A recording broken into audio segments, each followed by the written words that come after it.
ಮತ್ತೆ ಚುನ್ಮುನ್ ಕೂಡ ಅವರ ಜೊತೆ ಅದೇ ಗುಹೆ ಒಳಗಡೆ ಇರ್ತಿರುತ್ತೆ. ಮಿಟ್ಟು, ನನಗೊಂದು ವಿಷಯ ಅರ್ಥ ಆಗಿಲ್ಲ. ನಿಮ್ಮ ಫ್ಯಾಮಿಲಿ ಬೇರೆ ಪಕ್ಷಿಗಳ ಫ್ಯಾಮಿಲಿ ತರ ಗೂಡಿನಲ್ಲಿ ಯಾಕೆ ವಾಸಿಸ್ತಿಲ್ಲ? ಮತ್ತೆ ನಿಮ್ಮಮ್ಮ ಯಾವಾಗ್ಲೂ ಒಂದು ಕಲ್ಲಿನ ಬಳಿ ಕೂತಿರ್ತಾರಲ್ವಾ, ಅದರ ಬಣ್ಣ ದಿನ ಹೆಂಗ್ ಬದ್ಲಾಗ್ಬಿಡುತ್ತೆ? ಆಕ್ಚುಲಿ ಅದೊಂದು ಸೀಕ್ರೆಟು. ನೀನ್ ನನ್ನ ಫ್ರೆಂಡ್ ಅಲ್ವಾ, ಅದಕ್ಕೆ ನಾನು ಹೇಳ್ತಿದ್ದೀನಿ. ಅದೊಂದು ಮಾಂತ್ರಿಕ ಕಲ್ಲು. ಈ ಚಳಿಗಾಲದಲ್ಲಿ ಒಂದು ದೇವತೆ ನಮ್ಮ ಕಾಡಿಗೆ ಬಂದ್ಬಿದ್ದಿತ್ತು. ಅವಳಿಗೆ ಹುಷಾರಿರ್ಲಿಲ್ಲ.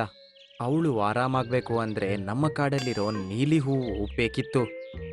ನಾವೆಲ್ಲ ಪ್ರಾಣಿಗಳು ಸೇರಿ ಅವಳಿಗೆ ಆ ನೀಲಿ ಹೂವನ್ನ ಆರಾಮಾಗಿ ಡೈಲಿ ತಿನ್ನಿಸ್ತಿದ್ವಿ. ಕೆಲವೇ ದಿನದಲ್ಲಿ ಅವಳು ಆರಾಮಾದ್ಲು. ಹೋಗೋದಕ್ಕಿಂತ ಮುಂಚೆ ಅವಳಿಗೆ ಕಲ್ಲು ಕೊಟ್ಲು ನಮಗೆ. ಸೆಕೆಗಾಲದಲ್ಲಿ ಈ ಕಲ್ಲಿನ ಕಲರು ಚೇಂಜ್ ಆಗುತ್ತೆ ಅಂತ ಅವಳು ಹೇಳಿದ್ಲು. ಯಾವಾಗ ಈ ಕಲ್ಲು ಹಸಿರಾಗುತ್ತೋ ಆ ದಿನ ನಮ್ಮ ನದಿ ಇದೆಯಲ್ಲ, ಅಲ್ಲಿ ತಕೊಂಡೋಗಿ ಅಲ್ಲಿಡಬೇಕಾಗತ್ತೆ.